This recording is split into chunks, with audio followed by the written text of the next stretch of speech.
Welcome, Elizabeth and Chase. We're really happy to have you here today, as Jose said. I'll start with the first question for you, Elizabeth, if that's okay. A lot of leaders are pausing until the OBBA funds become clear. From your vantage point, why is that a risky right now? And what types of already moving funds, state channeled or foundation aligned, are people overlooking when they take a wait and see attitude? Well, I think a few things. One, again, thank you for having me here. It's an honor. And just a few things. One is there's a way of, you can always chase the dollars, right? Well, let's wait and see and let's go after dollars.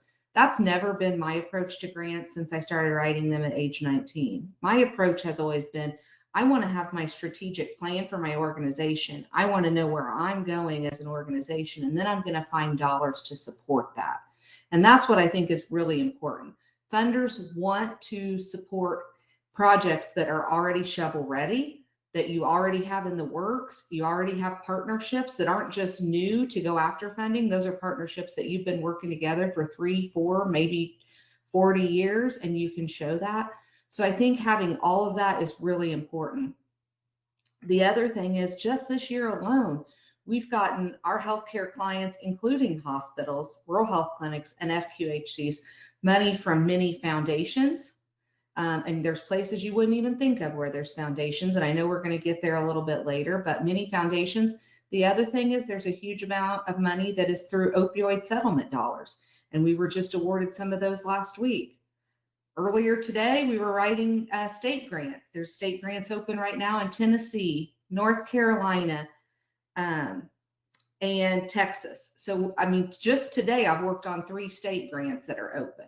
Okay. And those are not even related to the big, beautiful bill. Okay. And so I think there is a lot of money out there, and many times we're missing that. And again, the other advice is stick with your strategic plan, stick with where your hospital, your clinics, what you need to do for your community, and then find money to support that. You don't ever want to be chasing dollars, because then you really can lose sight of your mission. Chase, anything you'd add on why wait equals missed dollars? Yeah, absolutely. And everything Elizabeth just said was absolutely correct. We met with a critical access hospital system in Iowa this morning. They're a new client for us, and you know, they brought to the table a grants committee and kind of some meeting notes that they had. First off, it was great to see that they had, you know, a grants committee. I think that's, you know, more than most hospitals might have.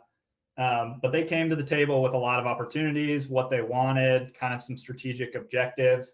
And, you know, we came to the table with additional opportunities, and we identified opportunities due 10/31, 11/13, 12/31. I mean, there are available grants right now in this moment for a lot of hospitals that obviously a lot of these healthcare facilities absolutely need, because the way we're reimbursed is very difficult. True. How very true. Yes, I would agree. Elizabeth, let's get concrete. If a rural health clinic or a hospital carved out time this month, which 3 specific resources would you point them to first? Think payer affiliated foundations, state health department vehicles, or vendor lab phlebotomists, and what a realistic sense of award size and decision speed for each. Yeah, so again, and I think I threw some of these ideas out when Helen and the Azalea team were planning this, but you have to start looking at where funding sources are, and they are everywhere. Okay, so where are you going to eat tonight? They might have, going out to eat, you go in the grocery store to get your food. They may very well have a foundation at either of those. Picking up your food from Walmart. Walmart has community grants. They're 100 words. Okay, so you may only have to allow an hour to write that. All right. If you're going to write one of these new North Carolina state grants that's out, and they have multiple, so if you're in North Carolina, you're in the right area. They've got, I think, 3 to 5 RFPs out right now that hospitals and clinics can apply for, due in November and December. So don't sleep on it. But what I'm saying is those may take you longer. Those are 10 to 15 page grants, and they're going to take a lot longer. So again, specific resources. First of all, my first resource, open your own eyes. Look everywhere you're going. Do I see a grant? Where am I at? Do I see that they funded things? Where am I going this week? Oh, I got to go to the Lions Club meeting. Well, they don't have much money. They're local. Guess what? Lions Club International gives money for vision. Do you need that? Do you need vision screenings for your diabetic patients? Maybe you want to apply to Lions Club International, you need a Lions member. So again, looking at here's your big three resources though. There's just some ideas I throw out. I love telling stories, but here's big three resources. One, look everywhere you are. Where are grants being given out? Start opening your eyes. Do not go down the Google rabbit hole because you're going to waste tons of time and not achieve anything, but start looking wherever you go, wherever you're spending money on. If there's a third-party payer coming in, you've got Anthem, Blue Cross Blue Shield come in, ask if they have a foundation, okay? If they're at your hospital or clinic making their rounds. Second resource, highly recommend Instrumental. There's also Grant Watch. There is Grant Gopher, Grant Frog. All of those do a lot of the work that save you from the Google rabbit hole, okay? So they bring together 990s, they bring together foundation websites, and you can start looking specifically for funding resources there. My company personally, our favorite is Instrumental. We're in it every day finding grants for healthcare organizations. And the third resource is use what you have. Pull every document you already have. Get marketing in the room. Look at your own website. Look at your community health needs assessment that you have to do every 3 years. Look at your annual report. Look at what was just put out at your gala event. Look at that info sheet that went out at the golf outing. Look at what you're giving to new patients. Pull all the information you have so you can start writing. But it's going to save you a lot of time if you can pull all the documents and have all the resources right there, whether you're writing that internally or whether you're going to hire someone external for that writing. Yes, and thank you, Elizabeth, for that information. Thanks to your conversation with Azalea earlier, I was able to find some money from McDonald's for a clinic. So I really appreciate that. I was just here grabbing my lunch before this call. I didn't keep my eyes open. I didn't pay attention to the foundation. So you taught me something today, Helen. That's great. But you go to Aldi's, get groceries. Aldi's gives money to communities. You have to start looking everywhere. Where do your parents work? Where do your kids work? Where do your friends work? Where do your board members work? I mean, once you start looking, I could go on and talk about this forever. Everybody has a foundation. So. Right. That's like in this one rural clinic in the rural market, the only business that we really have there are the 2 fast food chains, and both of those had foundations. So thank you for that information. Chase, do you have anything to add? You know, I really think she's absolutely right. And the thing that I would definitely add is tap into your board members, tap into those people in your community who are connected. There is always the saying of it's not what you know, it's who you know. They do know a lot of those opportunities, and they can give you that warm handoff into a foundation or into, a high net worth individual or family that can definitely make the difference in getting funding or not. So I would just say, tap those relationships as well. Okay. Chase, when we talk about RHTP, where do you actually see near-term opportunities, especially around clinically integrated networks? And what 2 or 3 readiness items should teams assemble now so they're credible when the doors open? Yeah, absolutely. This is obviously one of the biggest opportunities coming up for all rural health and entities. There's going to be a flood of dollars coming to each state. So we do expect there to be a lot of opportunities. The first thing that I would say to any healthcare system, any hospital, any clinic, try to get a seat at that table. I can guarantee you there are discussions going on in your state right now, today, trying to figure out where these funds are going to go. Nobody knows. If somebody tells you that they know exactly how these funds are going to be allocated, then send them over to me, and I'd love to talk to them. But the reality of the situation is they came out with this. It's kind of a ready, set, go type of a model, and getting your seat at the table, making sure you're working with the other hospitals, with your hospital associations to, put in that good application, put in your feedback, make sure that your needs are being voiced in this, allows you to be aware of what's coming and what's going to happen. I think we can believe that there's going to be funds available for things like access, maternal care, some of the remote therapeutic monitoring, and clinically integrated networks in areas that don't have, in states that don't have maybe an established network. They talk about anchor hospitals with some of the rural facilities. So, I would just say make sure you have a seat at that table. I tell this story quite frequently. One of a client that we had just started working with around the COVID time had actually missed out on the second round of COVID funds that were available. And that was a, $2+ million hit to a very small hospital.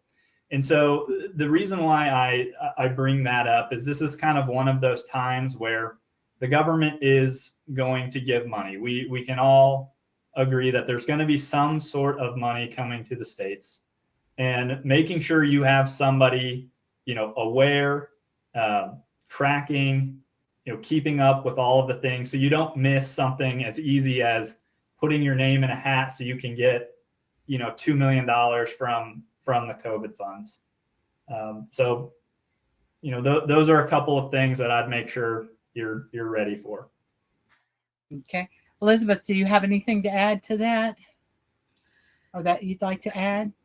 No, I just think too, there are a lot of urban areas looking to go into rural because of these dollars. Mm-hmm. So just be ready for anything and everything. Talk to people, make friends, make frenemies, right? Talk to anybody and make sure you have those partnerships solidified. The other thing, and again, I always try to give little bits of information. In addition to this, a lot of us aren't talking about the McKinsey Scott Bezos money. I had a lot of clients that got a $5 million use however you want this year, a $5 million infusion, operational funds. Multiple clients got it because they responded to an email that looked like spam asking for patient data numbers. So again, everybody's so hung up on this. I just don't want you to miss. Be checking your spam folders. She's given to healthcare again. It's already came out through her foundation through press releases. Last time it went to a lot of FQHCs, but a lot of those are rural too, right? Over half of FQHCs are rural. So watch for that. It also could very well go to hospitals, RHCs, and other healthcare providers this year. So if you get a weird email from a Yahoo or a Gmail account asking for patient numbers, personally, I would respond to that, even though it may look a little like a phishing scheme. Respond, because it may very well result in you getting millions of dollars for operational funds. Good point. It goes back to the old cliche: if you don't ask, you don't know. So yeah. Alrighty. Elizabeth, I know that we talk a lot about if you don't just Google grants as a rule number one, because but walk us through the sourcing routine you trust, specific tools or databases, how you check the last few years of award patterns, and a quick test to use to decide fit before anyone burns hours just writing grants. Right. So typically what we do is we use one of the databases I mentioned earlier. A lot of times ours is instrumental, but we use that. And I think we'll have a link you can share later with attendees to get 2 free weeks on that. And that's 2 free weeks for each email at your hospital. So you can share that around and space those out. But as you search for grants, looking at what they did fund, what their average funding amounts are, not just some grants, literally this was one today, $10,000 to $750,000. That's one today I was looking at. Okay, that's quite a range. Mm-hmm. Now, everybody's going to say, go for $749,000 or $750,000, right? All my clients are, but I'm going to look and see what have they funded the past 3 years. What's their average funding amount? Oh, their average funding amount's about $140 to $150. Guess what I'm going to advise my client to ask for? Maybe $175, but probably not over that. Okay. So we're looking at what they funded in the past, what they want according to what the NOFO says, the RFP, the application form, whatever you want to call it. And also looking at, as Chase mentioned, potentially the board members of that foundation, your own board members, or any connection you have to that. Okay. I'm going to give you an example. Anthem Blue Cross Blue Shield Foundation is something that funds almost, and now I guess it's called the, it's got a new name. I can't think of it. Chase, if you know it, rattle it off. I can see it. I was just, it starts with an E. It's Elevation Foundation or something. Anyway, it's new. It was just, I was at a Colts game and I saw it up on the wall, the new Anthem. It said formally Anthem Blue Cross Blue Shield.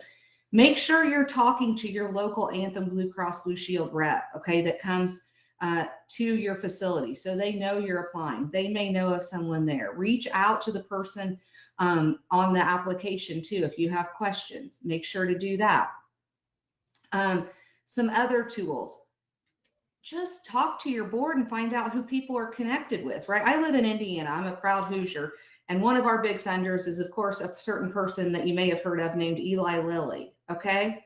Here's what I'm going to tell you about Eli Lilly. If you know someone that works at a Lilly or a Lanco factory, you can apply for about 10 times the grant as just anyone who does that there, right? So even for my daughter's local band, I could apply instead of 5,000 for 15,000 because my friend's husband works there as an electrician, okay? And he delivered that application.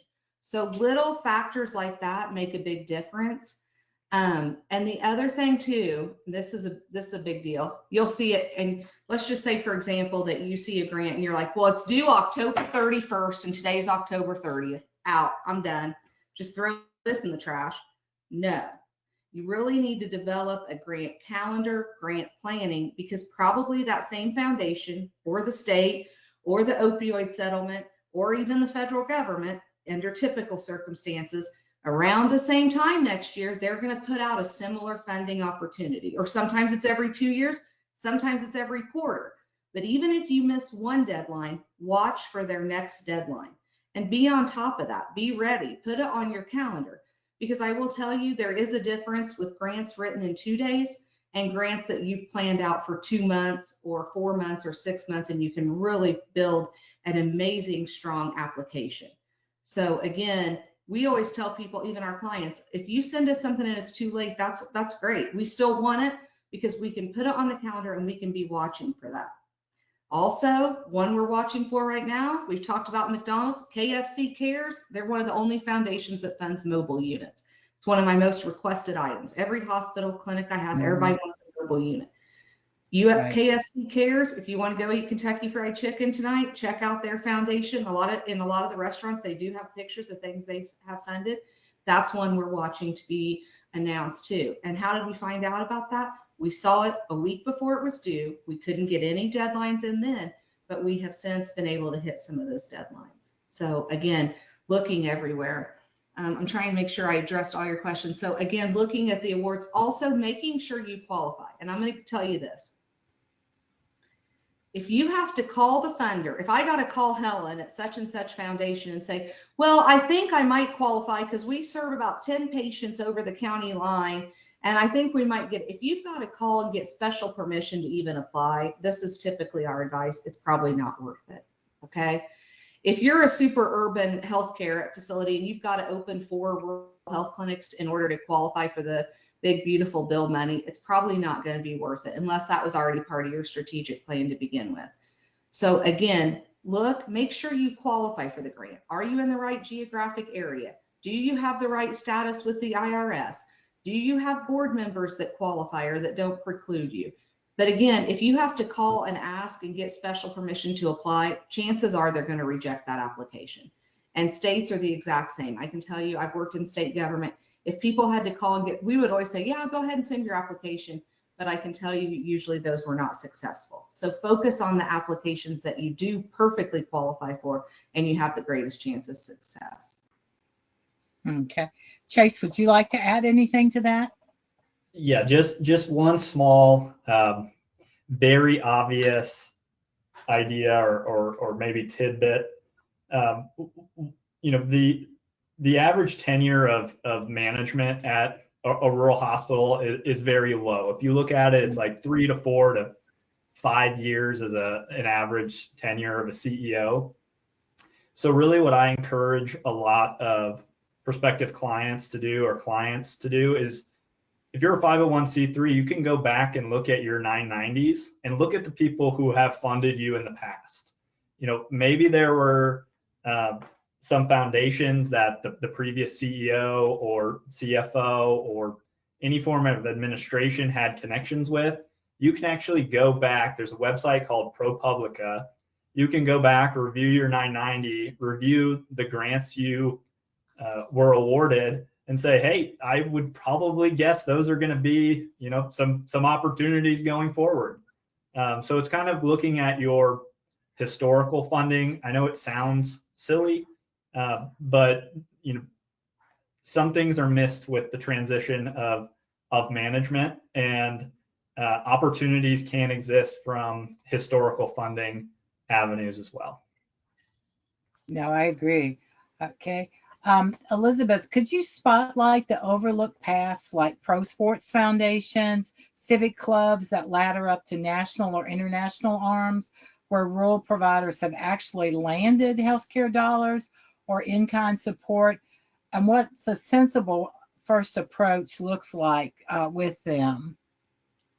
Well, first, I think we all have to recognize oftentimes the first application you submit to a funder may not be funded because they want to see that you're serious. The other thing, if you can get any feedback, use that feedback. I'll give an example. We had a client who told us, oh man, we didn't get the, I believe it was the Humana Foundation. The Humana Foundation turned us down and we're not getting any money, but then they wanted to send a team of 4 in to look at our facilities in 2 months, probably not even worth the time. I went ballistic. I went, oh my gosh, the Humana Foundation is sending a team of 4. That's amazing. Bring them in. And they said, we want to talk about how to revise your application potentially.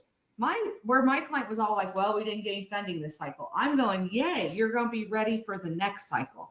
And I think you need to be ready for that. The other thing to look at, any pro sports teams in your area. This is hockey, lacrosse, soccer, basketball, football. I'll tell you some foundations we have gotten funded. Almost all of them have a healthcare focus. Okay, right? They're all about sports health.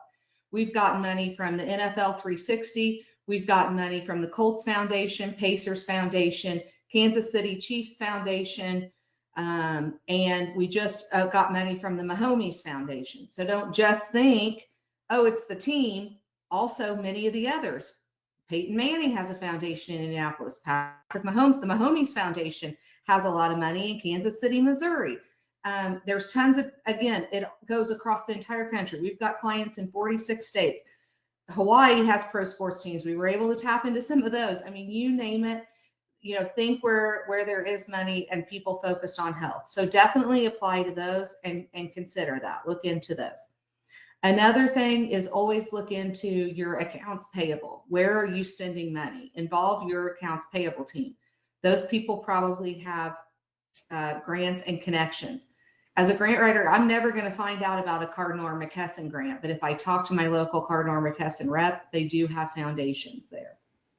And then also, again, I talked about Lions Club earlier. We had someone, I think, get about $200,000 from Kiwanis International. So again, they didn't get it from their local club, but they were able through their local club to apply and got it on the very first time, $200,000 for their hospital from International Kiwanis. So consider that. The other thing is, and again, this was a federal grant we wrote for a hospital system in Illinois, and the CEO said, he goes, I'm going to get a letter from my local Kiwanis Club and my local Lions Club. And I'll just be honest, as a grant writer, I had never really seen that. And I thought, okay, I kind of probably behind his back rolled my eyes. That was actually something that HRSA pointed out in the review feedback we received from that grant. They did get it, they got funded, and they said, we love seeing the local involvement, especially the work of the Kiwanis and the Lions Club. So they can work, you know, for you both ways. They do have larger foundations, as well as working with the local clubs and getting their support. Also consider, some places have employer match. This is something that I haven't done as much, but you know, different places that you work, if you can get donations or you get grants, you can get things matched. A lot of community foundations are doing things like that. If you can get money from a large foundation, they'll match it. So also check with those too for local resources to get some things matched for that. So again, I'm telling you, once you open your eyes to grants, you literally will start seeing them everywhere. Again, when I go to a Colts game, what am I looking at? I'm looking for all the big companies on the wall because those places have foundations, right? I was at the Indiana Fever game, and guess what? Salesforce is on their uniforms. Salesforce has a foundation. So again, you really start looking at that and you can really see a lot of funding sources. And also, sometimes when it takes a while to get into these, I don't want you to get discouraged, but once you get in, then there's additional funding. One example is Direct Relief. They're amazing. I encourage you to follow them on social media. They go where there's emergencies. They also go to clinics where there's a lot of Medicaid or patients without insurance and give them free items and help on that. And people say, well, I don't need that. I don't need free Tylenol. I don't need free tampons for my patients. That's not worth it. It's too much work. Right. But if you do that, then you can apply for much larger direct relief grants. So sometimes you have to get your foot in the door and work with some of these foundations, and then it gives you the opportunity to really get a lot more money. Same thing, there are some small federal grants out there for the Ryan White program, but once you get one Ryan White grant, you may be able to get A, B, C, D, E, F, and G, and that's literally what they are. They're literally labeled by letters of different sets of money for that program. That's a great tip. I hadn't thought about the free items. That's a great channel. Chase, would you like to comment? Yeah, just a few. I guess just one really comment about that. It goes back to when Elizabeth's talking about Kiwanis Club and Rotary Club and all of the local things that occur in a community.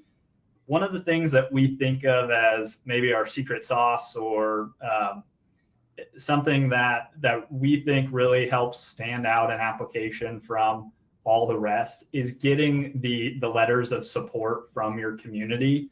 When you have a grant application that's maybe state funding or kind of some local funding, and you can get 20, 30 letters of support from the key stakeholders in your community when you're submitting these grants. I mean, holy moly, that to me kind of screams like, hey, this is obviously a need in the community. We have people showing up to support this initiative, and it allows for a really, what I believe is a standout application. So just kind of wanted to, even if they can't give you funding or have these international societies, they can give you letters of support, which I think bolsters a really good grant application. Okay, thank you. Chase, would you give us a quick play for using Form 990 data to spot funders that actually write 250 to 500K checks in our region, and the one or two patterns in the 990 that tell you to skip a founder so teams don't chase dead ends? Yes, absolutely.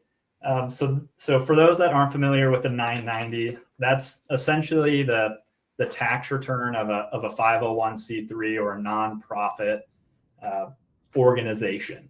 Everyone is required to file Form 990, and it's publicly available data that we can all go through and search. And the other people that need to file 990s are these huge giving foundations, right? They're required to file these tax returns, which then we can go look up on websites like ProPublica is one that will have the 990s. And so I compare this to throwing a fishing pole into the ocean, right?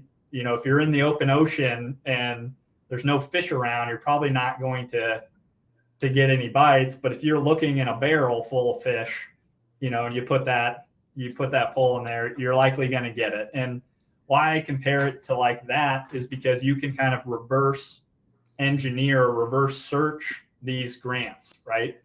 You can look up, hey, top funding organizations in my state, and you can find a list of, here are the top 25 by dollar value funders in my state or region.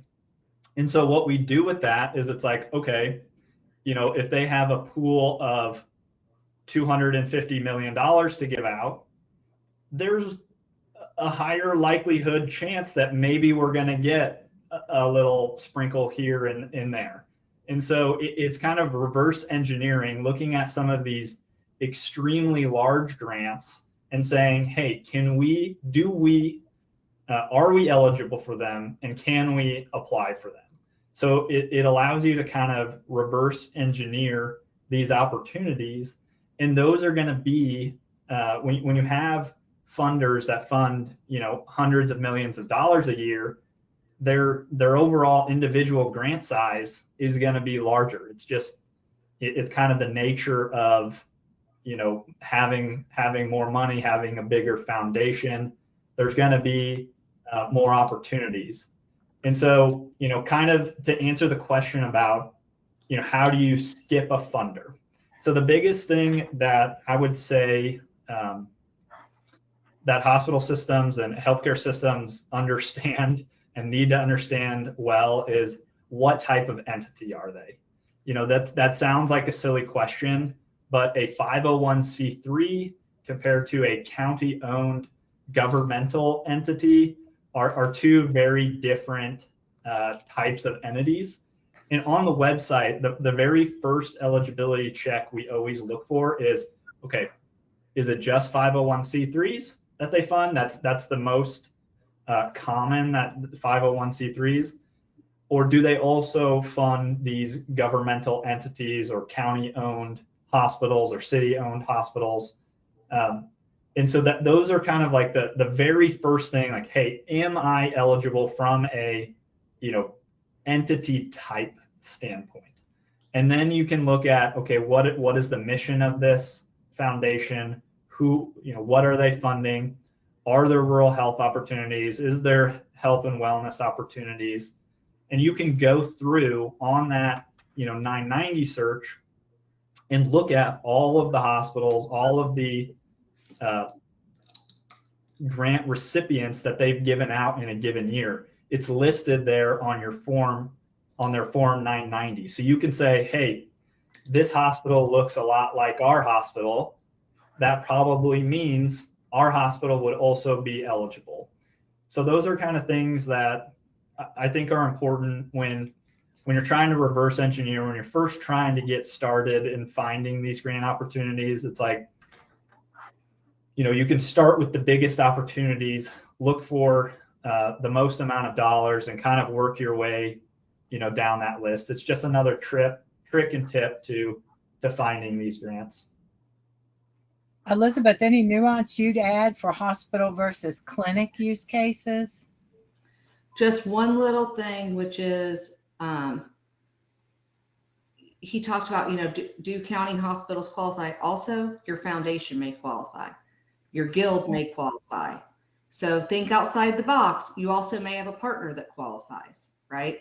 So we've had some of our hospitals and clinics benefit from school-based health center grants that only schools can qualify for, right?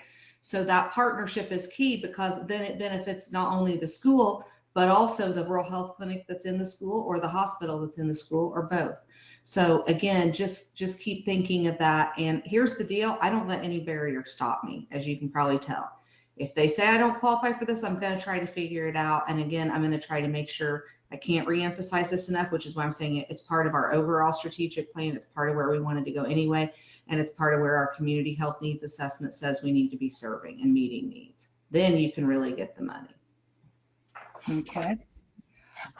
Jay, staying with the search, describe a practical AI research workflow you've seen work, how you structure prompts around geography, population, service lines to surface non-obvious private funders, and how you pair that output with 990s to validate targets. Yeah, absolutely. AI is ever changing, right? And really, it's going to get more and more powerful. So if I could recommend anything to hospitals and healthcare systems, it's to try to stay on top of AI, whether it's going to help your hospital operations, whether it's going to help you find grants. just understanding what's out there is going to give you the advantage of utilizing technology and staying ahead. One of the things that we certainly use, and it's a paid feature of ChatGPT, but there's what's called deep research from ChatGPT. And so really what it does is it takes prompts from you all, from the prospective grantee, and asks you very specific questions of where are you located, what county, what types of grants are you looking for, what's the due date, what's the size. I mean, you can put in very descriptive items that you're looking for to prompt this search engine to work on your behalf, right? And so it's kind of like, Elizabeth did mention, you don't want to go down the Google rabbit hole. Right. But this we've found success with this, especially in national type grants that maybe aren't just state related. We had one where they needed some ADA accommodations to their clinics, and we utilized the deep research of ChatGPT to find a national foundation that, hey, this is all they do. They were based on the other side of the country, but it's available for all states nationwide. And so it's a quick and easy way to identify kind of these opportunities. They can categorize them by due date. You can see, okay, are 501c3s eligible? Are government entities eligible? You can kind of ask them all of the prompts. Now, the biggest thing I want to tell you too is do not trust everything you get from AI, right? It is an opportunity to bring up ideas, right? And it's up to you to vet the ideas, make sure that they make sense. But if you're looking for, hey, I want, volume grants, I want to just identify potential opportunities, it's a way where you can type, a 5-minute prompt, 10-minute prompt, to then have it, spend 20 minutes combing the web for these grants and giving it to you in a nice, detailed chart or table that then you still have to do the legwork of looking at each grant, making sure what ChatGPT or what Claude or any of these other types of, AI or research functionalities are bringing to you, to make sure that they're credible and make sense. This is throwing out. Yep. With AI, that's a perfect use of AI. I agree with Chase. Don't use AI to write your grants. Vendors will see through that so very fast, and so will the federal government, and they will immediately get thrown out. We had a client that actually fired us. They said, we're going to do it on our own. They used grants we had written in the past and some others and put them into AI. Guess how many dollars they got that year they fired us in 2025? Zero. Most of them did not even get reviewed. The federal government saw right through it. Okay. So I just want you to be careful. AI is, for exactly what Chase said, wonderful. Okay. You need a job description to add as an attachment to a grant? Great. Use AI. Okay. Don't use it to write your narrative and tell your story, because they're running it through most foundations. And I absolutely know the federal and state governments are running them through things to see if they are AI. So. Yeah, they definitely, to Elizabeth's point, they also lack depth.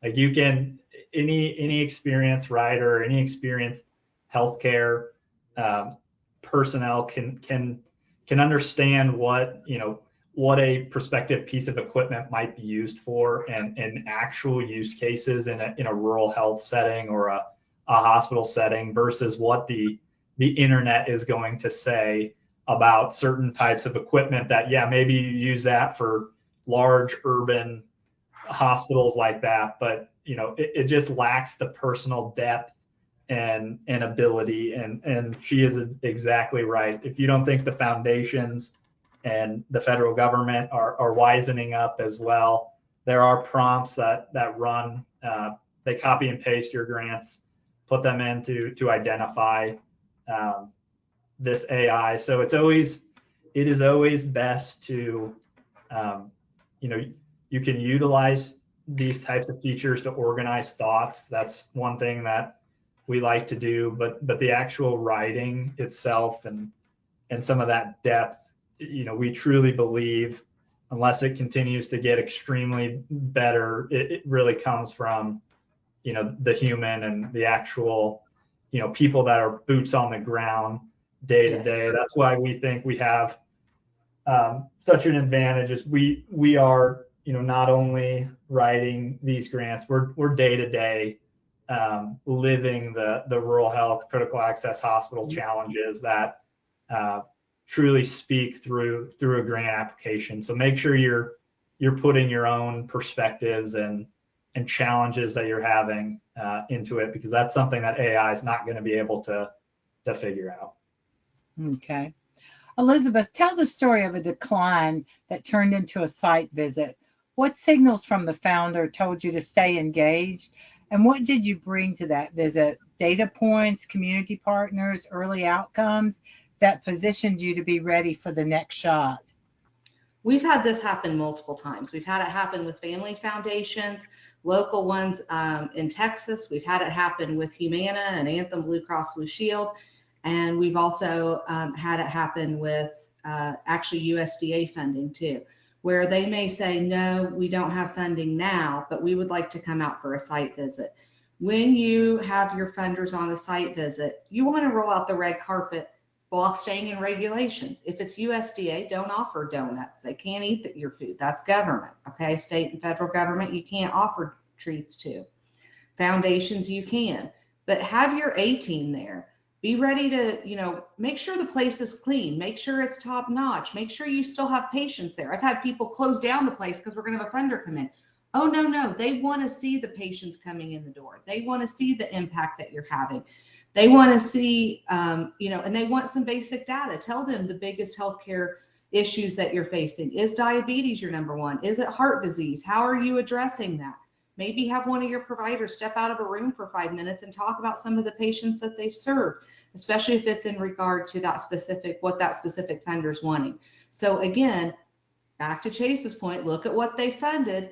If they funded 10 cardiovascular programs last year, you might want to be selling yourself on cardiovascular programs if that is a need and if that is something you're addressing. So again, be ready. Have your A team, turn it into a site visit, and oftentimes we have gotten funding for that over and over.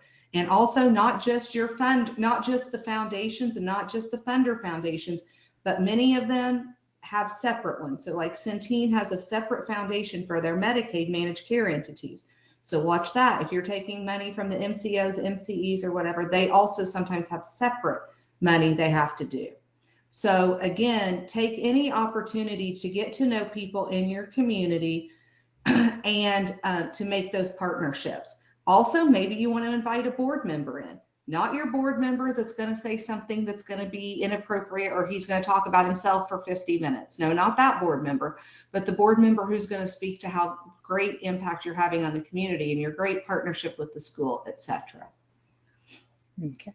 Chase, do you have a story you'd like to share? Okay. Go ahead, please.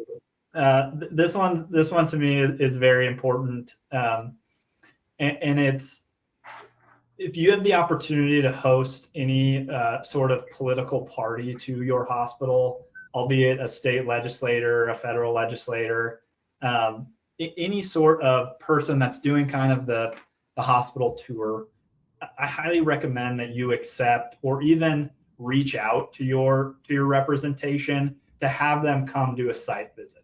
Have them come actually walk in your shoes, live in what it's like to operate a rural hospital, to see what these facilities are going through, the challenges that you have, and make sure that they can see it for their own, with their own two eyes, because it's unfortunate the world that we live in is not what you know, but who you know. Those state legislators do have the power to help shape these grants, to help push them across the deadline, to change priorities. I would encourage anybody to also be ready for, any state legislators, and to, accept them with open arms, and show them the issues that you may be going through, because they can also help shape policy and grants and all of that. I agree. We here in Georgia have an organization which I participate with, and we do a policymaker tour. There's nothing like that, actually seeing and walking in our shoes in a rural hospital to see what's really happening. Elizabeth, would you share a quick win example where a modest grant or an in-kind support, think retail brand nights, foundation furniture, diagnostic funding, make a visible difference for a rural program, and why those smaller wins matter in a broader funding narrative? So I could give you tons of examples. Dunkin', if you've had Dunkin' coffee, Dunkin' Donuts, we just got two large Dunkin' Foundation grants. By large, I'm meaning right around $75,000 to $100,000, and one of those funded a full pediatric waiting room in a rural hospital. So all the pediatric things you need for them to focus on pediatrics, they were really excited about that. We also got one of those to fund a large community garden to be able to give healthy food along with their pharmacy to encourage that. Other grants, we got a grant this year from the Jergens Lotion Foundation, or the Jergens Foundation, that, is also in one that's going to increase access to care. So, I can give you example after example, but sometimes those little infusions and you saying, oh, did you know Dunkin' Donuts put money into us? That may encourage a few additional funders, right? That you can say, oh, and somebody may say, well, I don't want to fund this, but I want to fund that. Use it all, okay? Have all your partnerships. Also, again, looking for local matches, also local involvement.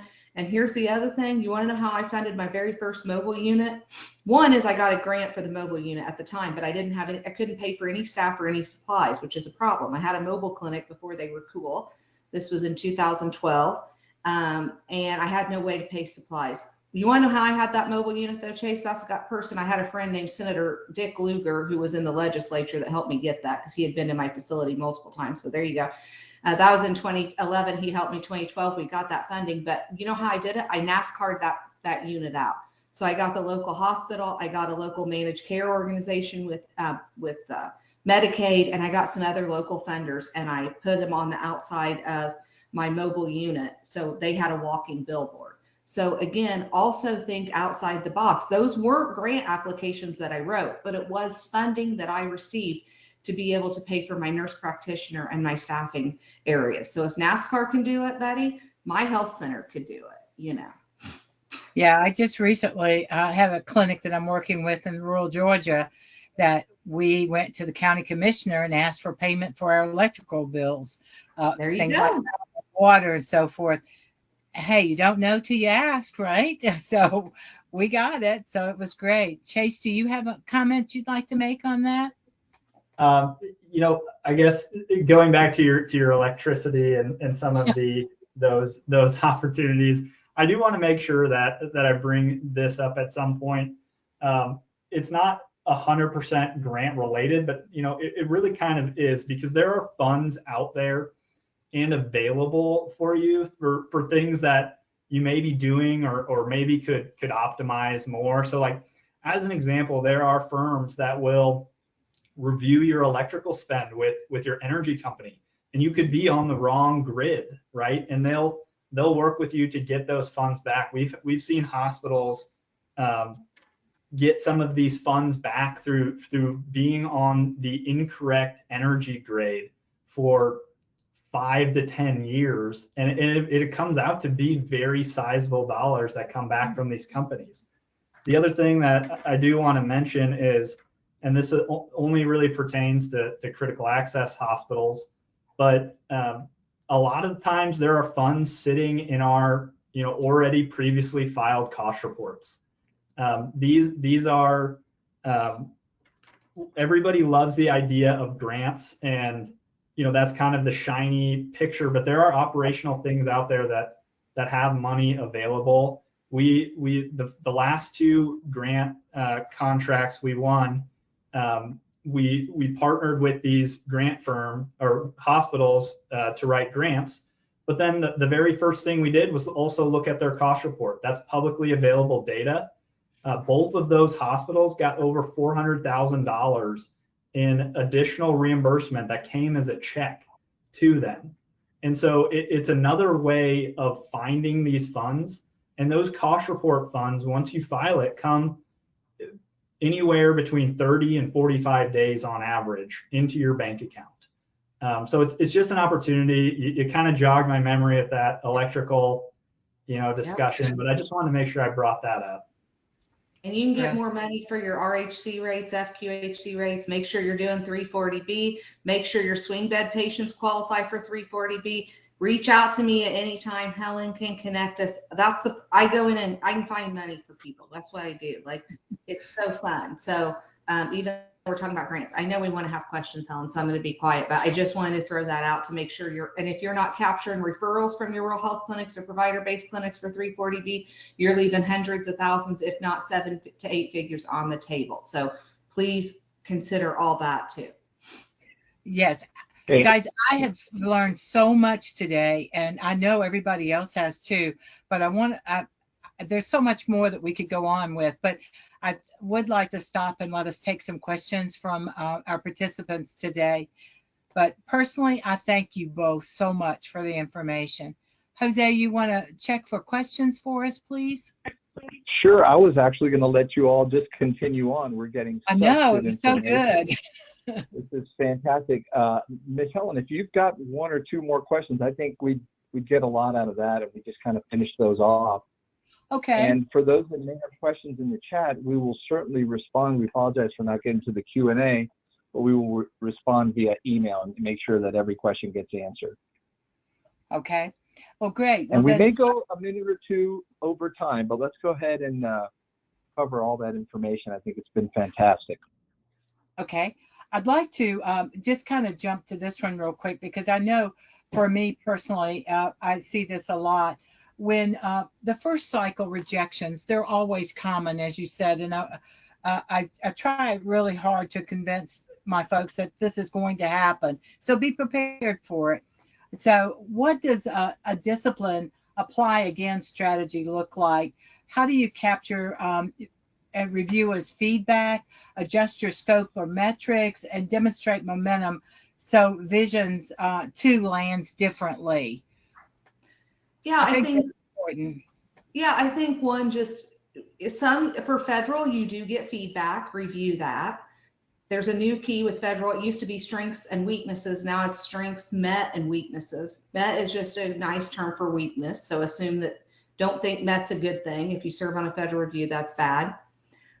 Also, again, talk to anybody that you know, but don't be annoying. Most funders, family foundations, you may call and you may reach a person at their home or might forward to their cell phone. So be careful calling and being too annoying. But again, look at what they did fund. Why did they fund that? Talk to anybody willing to talk to you. And also look at your application. We didn't really talk about the application process, but again, some quick tips on making sure you have a good application. Have someone outside the healthcare field who has no idea what you're doing review the application, because that's probably what your reviewer is. If you want to learn how to write better grants, volunteer to be a grant reviewer. HRSA always needs rural grant reviewers. In fact, there was a HRSA person came up to me. I spoke in Kentucky to 6 or 7 state critical access hospitals, and she goes, "Thank you for saying it. We get so tired of asking for reviewers. Go on the HRSA website, sign up to do reviews. You do get paid a small stipend." I guarantee your United Way would be thrilled. Your local community foundation would be thrilled to have you volunteer to do a review. Komen Foundation is always looking for reviewers. They usually do their reviews in February. Volunteer to be a grant reviewer and you will learn so much. And so most of my team, we all serve as grant reviewers. And as Chase said too, finding people who work in it. I don't write education grants. You want to know why? None of my team worked in a hospital, a health center, schools. We worked in the hospital associations, FQHCs, RHCs, hospitals. That's who my team is. I look for people who have worked in these entities to be able to tell the better story. So again, encourage that. let's see, what else were we saying about, oh, and just, revise again. And sometimes things hit different. It's funny. I was just talking to one of my really great friends about reading books, and a book I loved and I thought she would love didn't hit her that day. Sometimes it's the luck of the day. That reviewer just may be having a bad day and they're not going to fund anybody. And the next day they're having a great day and they're going to be really nice. Sometimes it really is luck, and there's really nothing else you could have done on that review or on that to write that better. So just, again, persistence is key, and don't let anyone get you down. Just keep trying.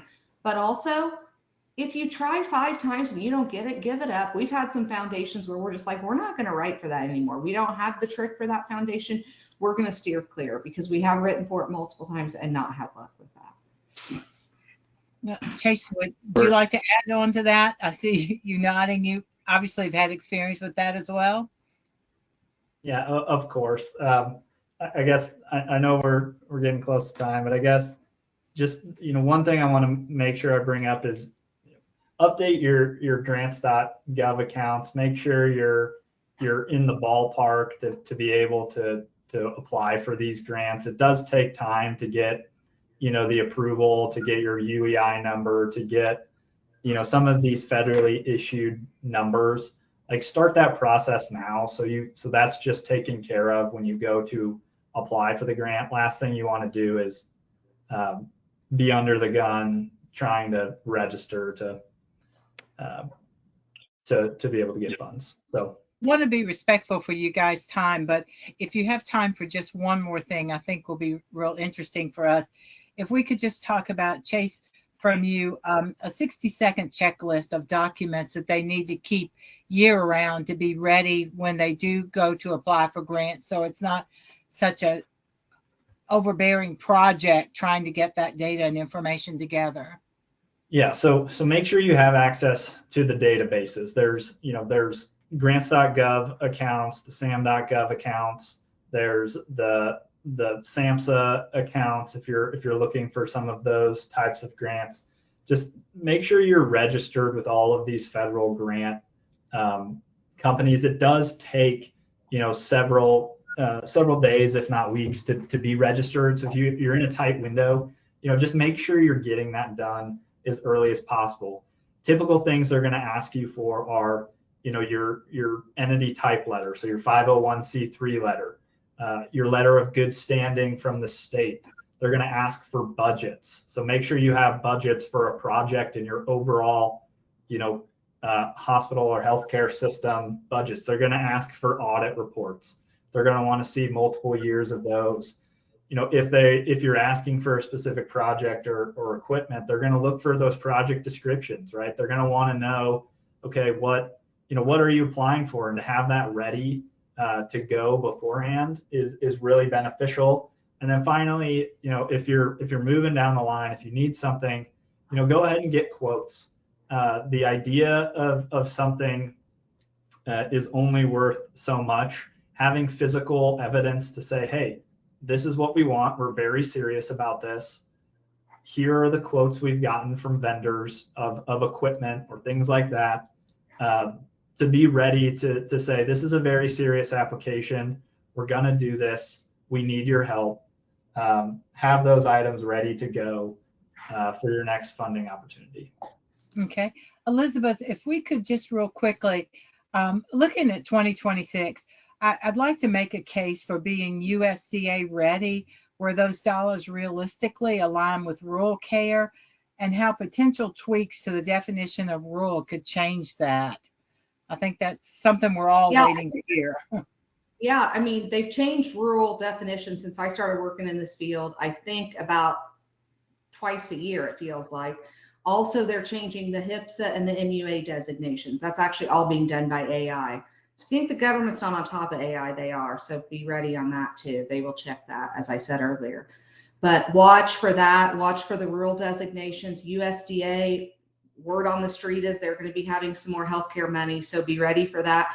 Don't wait. Invite your USDA local rep out now. Have them do a site visit now. Be proactive now. So they already know the projects that you have upcoming. So when money is announced here in a couple of years, you're ready for that. And I said it before, I touched on it, I'm going to say it again. There's a lot of money coming out from that Sackler family settlement to each state for opioid settlement dollars. Rural people need to get in on that. We have brought in for our clients over $5 million this year alone. I've had some people say it's not worth it. It's going to be little amounts of money. We've got one award was 2.7 million. I don't consider that little amounts of money. In addition, that is renewable each year. So there's going to be continual money from the Sackler Foundation. Right now, I think it's set through 2038, and for some states, it's beyond that. So you want to get in to start getting that money.